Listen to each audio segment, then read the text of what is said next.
Cet hommage à présent à Eddie Jarman, 14 ans, mortellement percuté par un bateau à Mouria alors qu'il faisait du snorkeling à Tahiamanu. C'était le 9 août dernier. La famille du jeune garçon a organisé une cérémonie de sensibilisation à la prudence. Sur place, l'émotion était palpable. Corinne Tehetia et Jacques Damour. Un arbre pour ne jamais oublier Eddie, ce jeune Anglais de 14 ans parti trop tôt. Pour les parents, ce drame doit faire changer les mentalités. La vitesse dans le lagon doit être réglementée et respectée.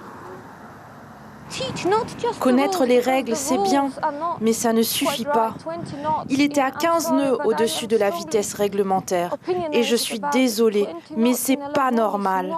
Être à 20 nœuds dans le lagon, ce n'est pas tolérable, ça met en danger. Il n'y a que les fous pour aller à une vitesse pareille, surtout proche des bateaux et du rivage.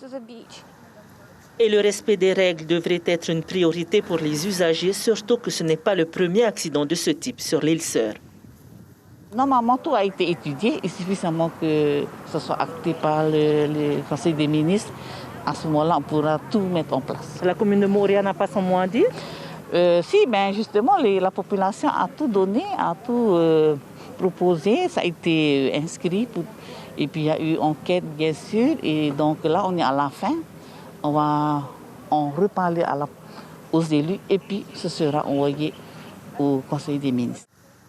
Et pour ne pas que l'histoire d'Eddie se meure, la commune de Mouria a choisi ce petit arbre appelé Tumuati. Qui représente un vieil arbre de notre culture polynésienne. Hein. Et c'est aussi un arbre médicinal, très sollicité pour les soins aussi. L'enquête pour déterminer les causes exactes de l'accident suit son cours. La famille d'Eddie, elle, quittera la Polynésie dans 15 jours.